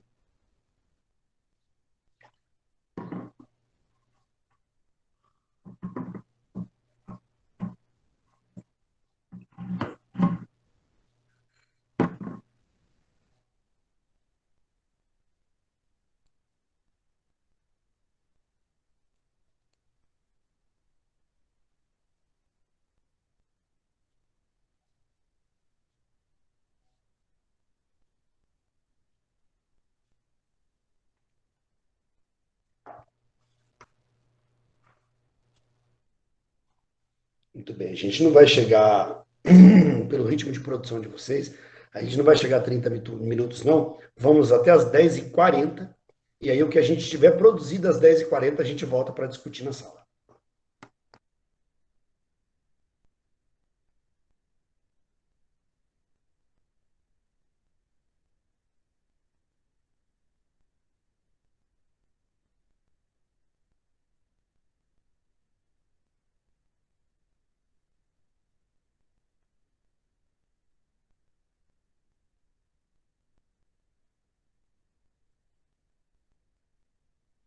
Olha, eu preciso que alguém trabalhe com esse fluxo insuficiente ali, ó. Que política que nós precisamos fazer para poder melhorar o fluxo? Opa, e melhorar aqui também, ó. Alguém já está preenchendo, beleza. Alguém já está preenchendo o fluxo e parece que alguém está preenchendo também o desempenho de matemática. Vamos ver.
Vamos aguardar, então, só essa última célula que está sendo preenchida ali, né? O resultado esperado para o último problema apresentado. E aí a gente já pode fazer uma breve discussão do que nós apresentamos até aqui, não é? Dos problemas que nós identificamos, de possíveis ações e de resultados esperados. Deixa só o colega acabar de... E vai dar direitinho. Às 10h40 a gente retorna para a discussão.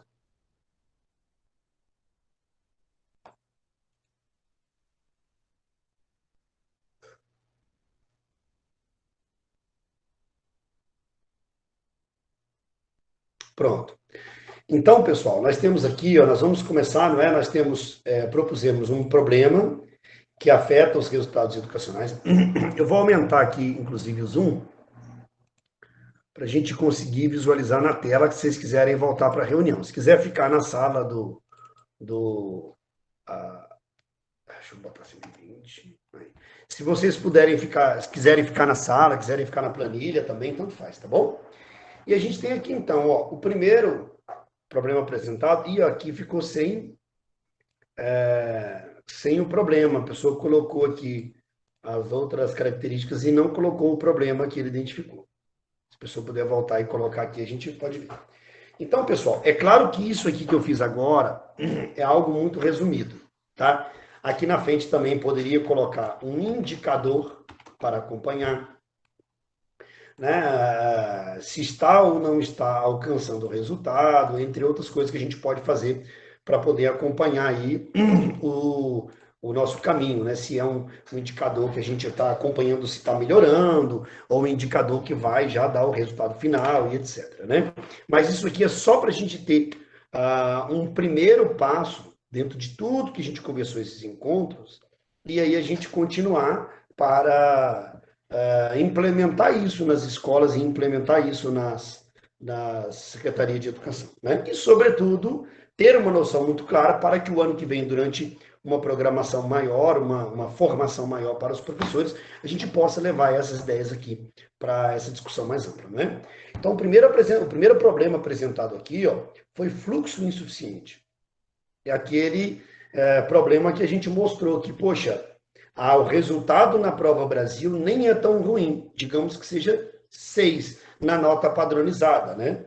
A Prova Brasil tem aquela nota em proficiência, 235, 400 e tal, mas ela é padronizada de 0 a 10 para série. Então vamos lá. Tem uma nota padronizada na Prova Brasil de 6 e tem um fluxo também de 6. 60% dos alunos passam e os outros 40% são retidos. Ora, 6 vezes 6 é 36. Então, o meu IDEB é 3,6. Olha que desagradável. E não é só indicador. Ele mostra o quê? Que 40% dos alunos estão ficando para trás. Que 40% dos alunos não estão tendo o seu direito de aprender e se desenvolver adequadamente atendidos. Por uma série de fatores. Mas também por fatores que afetam a escola, né? Então, a gente vai considerar esses fatores aí também. Vamos lá. Então, para melhorar a condição de fluxo, um colega ou uma colega propôs o seguinte. Deixa eu ver aqui o que a colega Nelly escreveu primeiro.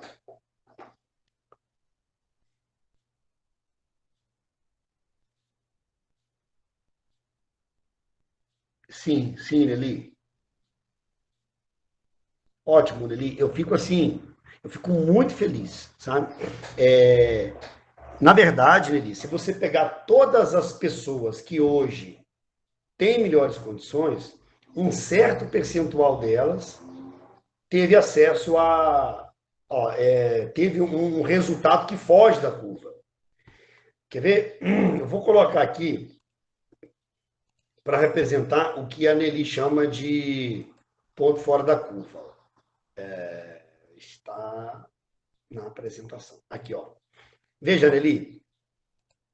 Isso aqui, ó, é uma escola de nível socioeconômico muito baixo, em que a tendência do desempenho acadêmico é baixo, mas tem uma escola melhor. Isso aqui, quando você pega no nível do estudante, também é assim, tá? Então, assim, você, por exemplo, mostrou que, poxa, olha que história feliz que você apresentou. Olha que legal essa história de sair do campo. Aliás, a escola do campo tem resultados acadêmicos melhores, né? Mas de uma turma multisseriada, minha mãe também, né? Era professora de turma multisseriada, e chegou onde chegou hoje. Isso é vitória. Mas se você pegar todas as pessoas da sua época, da sua idade, nem sempre elas vão estar no mesmo local. Nem sempre vão estar no mesmo lugar. De vez em quando aparece no Globo Repórter, no Fantástico, no jornal, tal, uma pessoa que ele era muito pobre, que não tinha oportunidades, e que ele estudou por conta própria e conseguiu, e foi, passou no concurso, e hoje trabalha no Banco do Brasil e ganha R$ 2.500. Ora, não dá para comparar com o filho do promotor. O filho do promotor, ele sempre estudou com facilidade, porque é por causa do capital cultural, por causa das escolas de qualidade que ele teve e tudo mais. Mas o filho do promotor, ele não passou no concurso para ganhar 2.500. Ele passou na promotoria, ele passou no Ministério Público, para ter um rendimento mensal na ordem de 70 mil.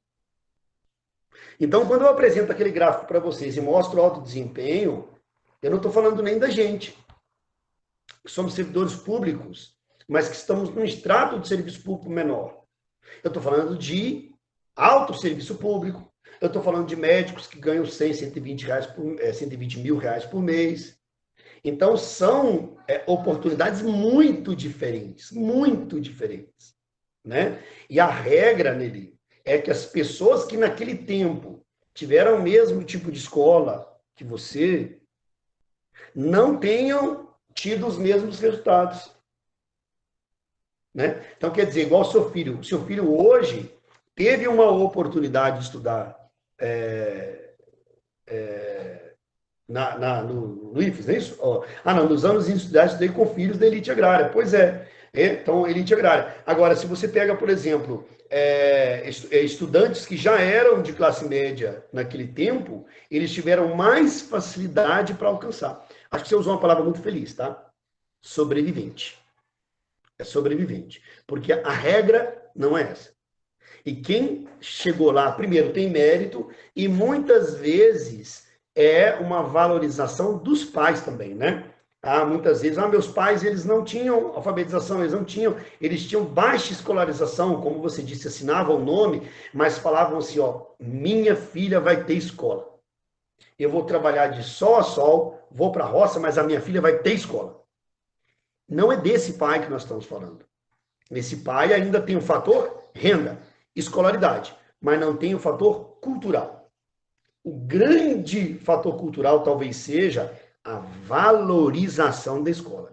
E aí, Nelly, você vai concordar comigo que quando os pais não valorizam a escola e não querem que o filho vá estudar porque está perdendo tempo, aí o resultado é ainda muito pior. Mas é como você falou, você é um desses pontos aí fora da curva, viu? Agora vamos voltar aqui, pessoal, para a planilha aqui, para analisar algumas das propostas dos colegas, né? Que são interessantes para a gente dar continuidade. Então, como fluxo insuficiente, o colega divulgou aí a avaliação do SAEB, tem um momento específico com professores e alunos, etc., com profissionais da educação e estudantes, e o resultado que espera é a maior participação dos estudantes na realização da avaliação. Isso aqui é muito importante, mas tem a ver com participação na avaliação, tá? Então, talvez aqui, em vez de fluxo, a gente colocaria baixa adesão nas provas. Baixa adesão e empenho na hora de realizar a prova. Então, o melhor problema para ser resolvido dessa forma aqui, nem tem muito a ver com fluxo, né? Tem a ver mais com participação na prova. Quanto a fluxo, a gente vai até ver aqui embaixo a proposta que um colega apresentou aqui. O desempenho em língua portuguesa, um colega relata aqui alguns projetos que existia, provavelmente, né? Ou que exista ali. Mas aí, é um problema ainda, né? A baixa compreensão em língua escrita ainda é um problema. Eu vou colocar ele aqui nessa coluna para ficar mais claro que ele é um problema ainda, certo? E aí eu tenho esse projeto, que foi a proposta do colega. Aparentemente, a implantação ou a aplicação desse projeto ajudaria muito em língua portuguesa. Lembrem-se que nada adianta eu implementar um projeto que não dialoga com esse tipo de currículo. Esse projeto, ele tem que dialogar com a BNCC, ele tem que dialogar com o desenvolvimento da leitura e da escrita, da interpretação de texto.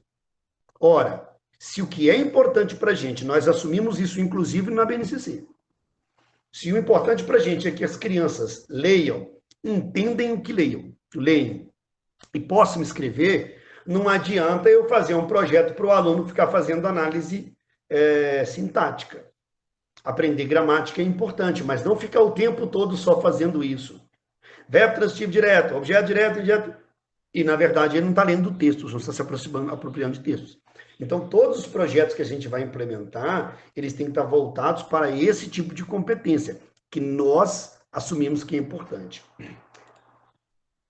Aldenora reclama que a internet está ruim. Está falhando para mais alguém? Está ruim a internet? Ou está conseguindo trabalhar? Talvez seja pontual dela, né? E aí, a gente, por sorte, é gravado, e que se um ou outro estiver ruim, a gente pode chegar a ver depois, a gente pode conseguir ver depois.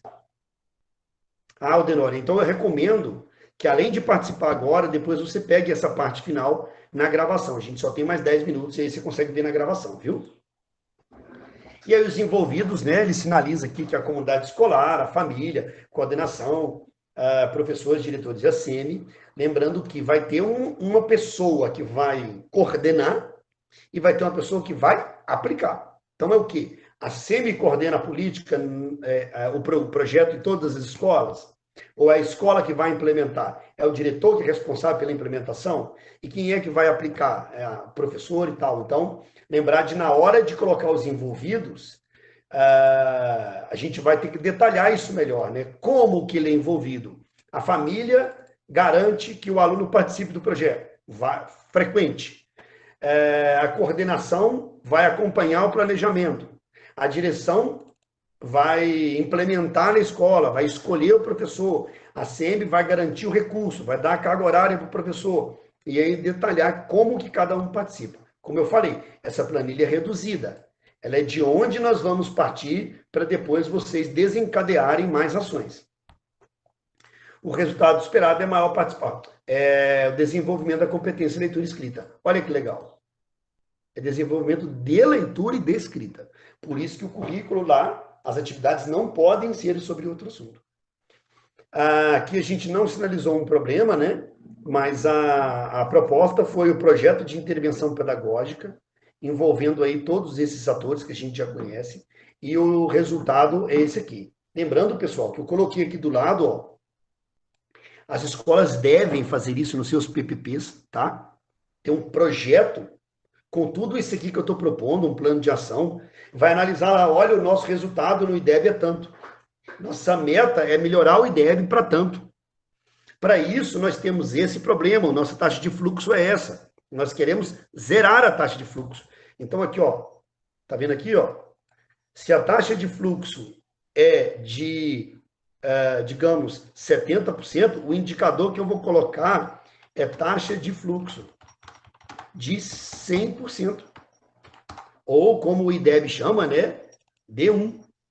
1 é a taxa de fluxo que eu quero um indicador, eu quero saber onde eu vou chegar. Então, se eu quero aqui, ó, melhora no processo de ensino de língua portuguesa, eu quero 70% dos estudantes proficientes. Olha só, isso aqui vai entrar para o plano de ação da escola. Na hora de elaborar o PPP, eu vejo que eu olhei na Prova Brasil e eu vi que só 30% dos alunos são proficientes em língua portuguesa. Aí eu vou criar um indicador, eu vou me basear naquele indicador e vou falar, eu quero 70. Ah, mas 70 é muito? Ora, os nossos alunos vão aprender, aqui vai ter essa intervenção, vai ter o reforço, vai ter o projeto e vamos chegar a 70. Se acha que não é possível, o que é possível então? 55, 50? Vamos trabalhar com esses dados, vamos pegar. Ah, mas eu tenho 5% dos alunos que estão muito baixo. E eu tenho 30% dos alunos que estão no nível próximo já. Então, esses 30% têm mais chance de ficar proficiente do que os que estão no nível muito baixo. Então, vamos considerar os alunos que estão no nível médio e eu quero eles no nível adequado, certo? Então, é um indicador que a gente pode criar. Aqui os colegas colocaram o desempenho de matemática, né? O projeto de matemática com metodologias focadas em jogos. Olha que extraordinário. competições que chamem a atenção dos alunos, promovendo automaticamente o avanço, claro, e o desempenho. Então, ó, eu tenho aqui uma ação, projeto de matemática focado em jogos e competições. Eu acho que isso vai, eu vou até tomar licença do colega e dizer que isso aqui é bom como resultado. Lembrando que as provas de matemática do SAEB, baseado também na mesma lógica que a gente tem na Prova Brasil, ó, na BNCC, elas não são baseadas em algoritmo só. Elas têm problemas. Então, eu tenho uma situação, um problema, eu tenho um texto, eu tenho uma figura, eu tenho ideias que vão muito além do cálculo. Efetue. E aí um monte de algoritmo, aquilo não tem nenhum sentido para o estudante. Agora, quando eu pego um problema real e insiro ali uma grandeza matemática, um cálculo de uma área, um cálculo de porcentagem, com base naquilo ali, faz muito mais sentido. E não tem forma melhor de aprender matemática do que com jogos, né, com problemas. Daí isso é bem legal, a Olimpíada Brasileira de Matemática e outros muitos jogos que podem interferir. Então, por que não pensar em um projeto de matemática com jogos para os alunos se desenvolverem, né? E aí todos envolvidos e tal. Eu tenho também um indicador possível para isso aí. Por que não pensar aí 60, 70, o número que a escola achar que é adequado, 60% dos estudantes proficientes.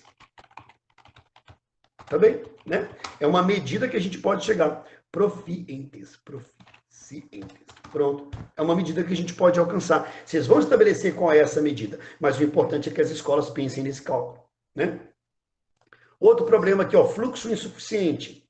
A pessoa pensou em progressão parcial. Senta a comunidade, chama a família, chama a Secretaria de Educação, vê se os regulamentos do município permitem. Se os regulamentos do município permitir, traça uma estratégia para quem sabe introduzir a progressão parcial, como estudante estudando aquela disciplina que ele reprovou no contraturno, eventualmente, dando conta disso aí, se for possível. Então, é uma estratégia que pode ser pensada, que, se bem aplicada, tem sucesso no Brasil inteiro. Otimizar o PPP. O nosso PPP é um documento pro forma, que não tem conteúdo, que não conversa com a minha comunidade, ou ele é baseado num diagnóstico que eu fiz sobre a minha comunidade? Eu pergunto, o PPP de vocês fala de IDEB? O PPP de vocês fala sobre o desempenho acadêmico dos alunos? Fala o percentual de alunos que é proficiente? Fala do nível socioeconômico dos alunos? Fala se os alunos são ricos ou pobres, ou de classe média, ou se a maioria dos alunos é negro ou branco? Considera esses aspectos?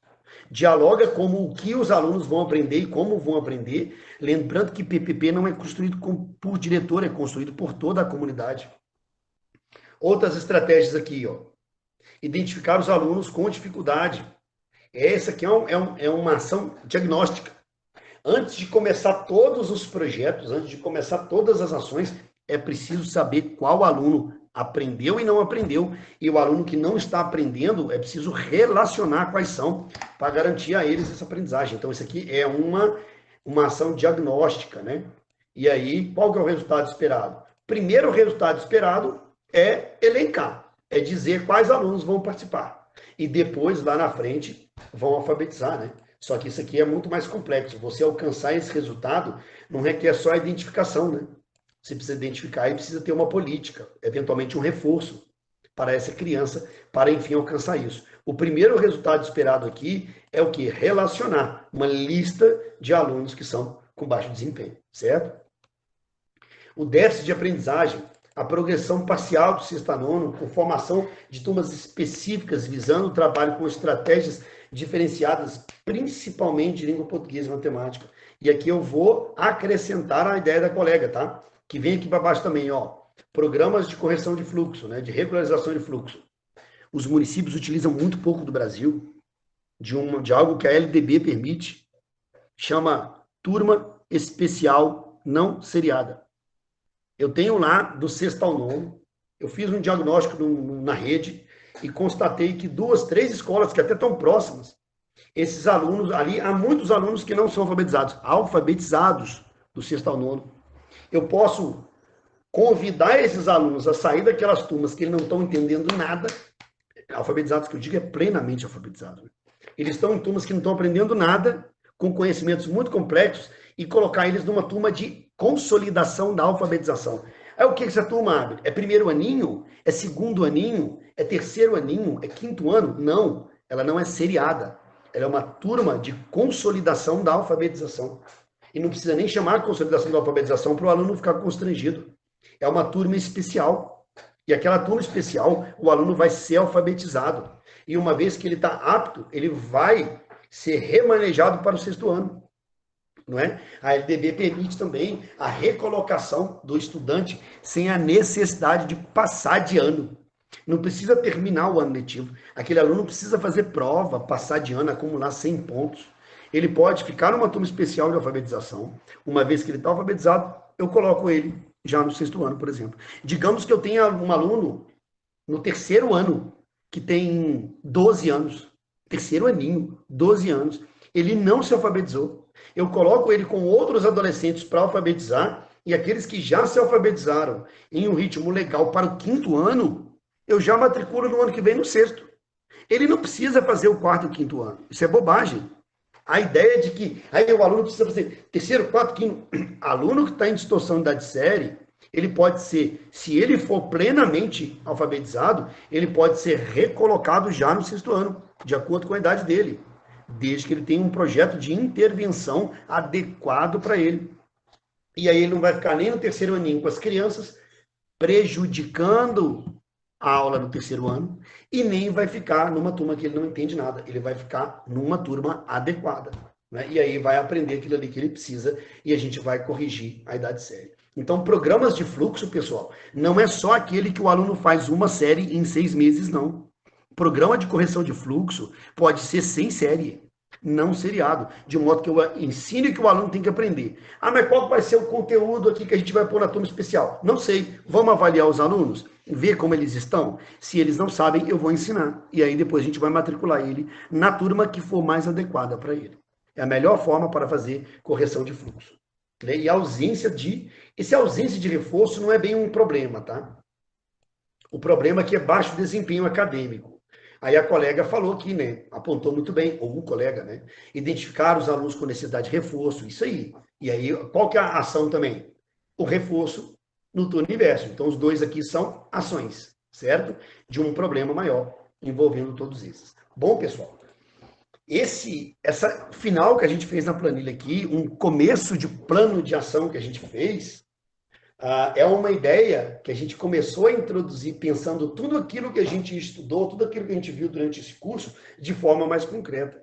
E aí o convite é pensar em todas essas ideias, pensar em todos esses problemas que a gente levantou durante o ano e ações que podem ser tomadas. Lembre-se, a gente colocou ali separado, mas um problema, fluxo, pode ter 10 ações com diversos envolvidos. Um problema, desempenho de língua portuguesa, são 10 ações, começando pelo diagnóstico, pensando no reforço, pensando no projeto, pensando na maior participação dos pais, etc.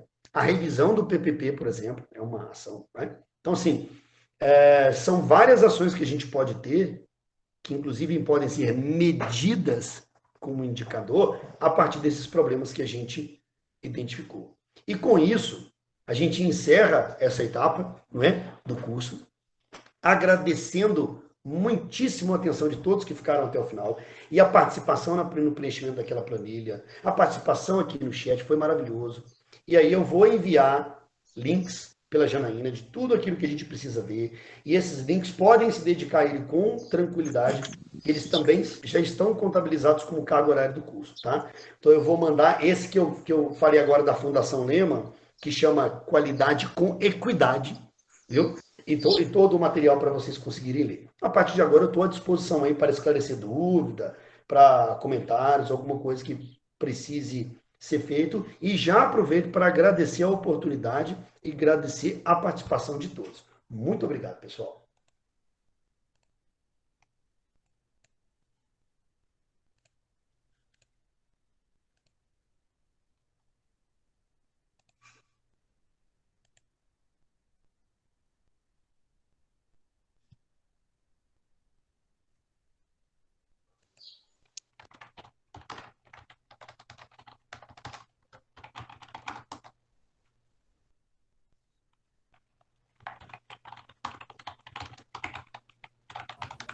Agradeço, Norma.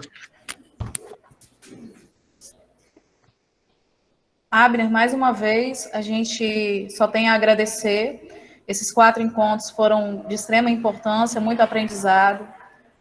E esperamos que para 2021 seja dada continuidade a essa formação e que estejamos juntos novamente. E também ser muito aos coordenadores, aos gestores que estão presentes, que estão participando. E é muito importante a gente refletir sobre os caminhos viáveis e necessários para a gente poder melhorar a qualidade do processo de ensino-aprendizagem no nosso município. Então, a minha eterna gratidão a todos vocês.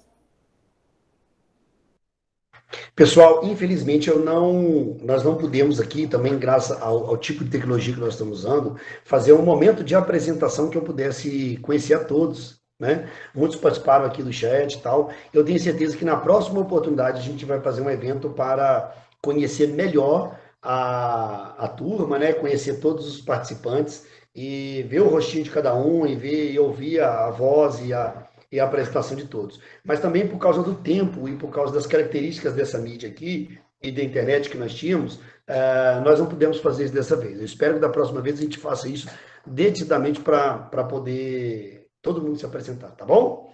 Agradeço muito a participação de vocês. Espero realmente ter contribuído, tá? Espero ter ajudado uma compreensão ampla sobre esse tema e eu estou à disposição sempre que precisarem. Para o ano que vem, vamos ver se a gente faz isso aí sim, viu? Estou colocando de novo aqui o link da lista de presença. Quem não assinou ainda, por gentileza, assinar. E eu me coloco à disposição. Se tiver mais alguma dúvida agora, estou à vontade para poder contribuir de alguma forma. Se não, agradeço muitíssimo a participação de vocês. Agradeço Joelma, Aldenora, Mônica, Márcia. Deixa eu ver se eu estou esquecendo alguém aqui. Obrigado, Márcia. Obrigado, Joelma. E é isso, pessoal. A gente troca ideias, a gente troca aprendizado. Acho que o conhecimento sempre é uma via de mão dupla. E aí, vamos ver o que a gente pode fazer para os outros encontros, para outros momentos que a gente possa ter aí, viu? A gente vai encerrar esse curso. Eu vou enviar o material para vocês lerem, para vocês verem e tal. E aí a gente... eu vou solicitar a coordenação de extensão que produza os certificados e envio através da Secretaria de Educação, tá bem? Obrigado a todos, um bom dia e uma boa semana.